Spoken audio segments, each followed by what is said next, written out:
अस्सलाम वालेकुम नाज़रीन, मेरा टीवी न्यूज़ में मौके पलिकार मां है फराशा सब खां पहिरियां हिकु नज़र हेडलाइन ते।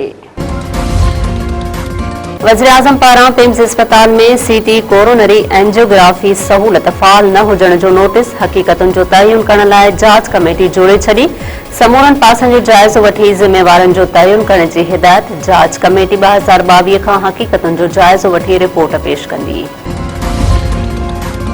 बानी पीटीआई जे अस्पताल मुंतकिली वारे हुक्म जी मुबैना भञ कड़ी तहरीक इंसाफ़ सुप्रीम कोर्ट में तौहीन अदालत जी दरख़्वास्त दाख़िल कराए छॾी। अज़ीज़ भंडारी ऐं सलमान अकरम राजा तरफ़ां दाख़िल करायल दरख़्वास्त में ज़िम्मेवारनि खे तौहीन अदालत जो जवाबदार करार ॾियण जी इस्तदा।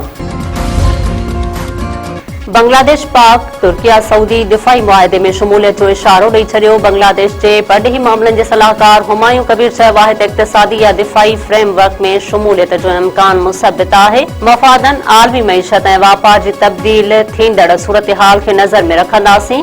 हुमायूं अकबर जो चवणु आहे त अवामी राब्तनि समेत पाकिस्तान सां अमली लाॻापा मज़बूत बणाए रहिया आहियूं। वज़ीर आज़म तारिक रहमान जल्द सऊदी अरब जो दौरो कंदो। अमरीकी सदर डोनाल्ड ट्रंप दावा कंदे चयो आहे त ईरान वटि फ़ौज ऐं पुलिस खे पघारूं ॾियण लाइ रक़म नाहे। ईरानी हुकूमत वटि पैसा नाहिनि। ईरान मुआहिदो चाहे थो पर दुरुस्त डील लाइ तयारु नाहे।